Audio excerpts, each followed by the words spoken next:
Hi there.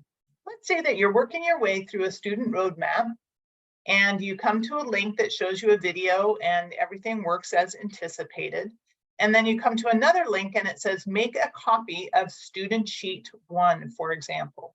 So when you open student sheet 1, you will see the sheet, but you will not be able to write on it because you cannot edit this. In order to edit it, you need to go over to File and scroll down to Make a Copy.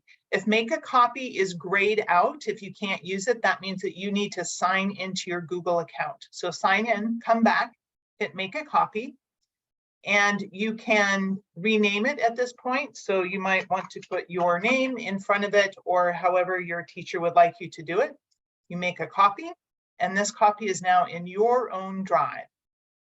And when you've done this, you will see your name on the title, and then you are able to write in it now.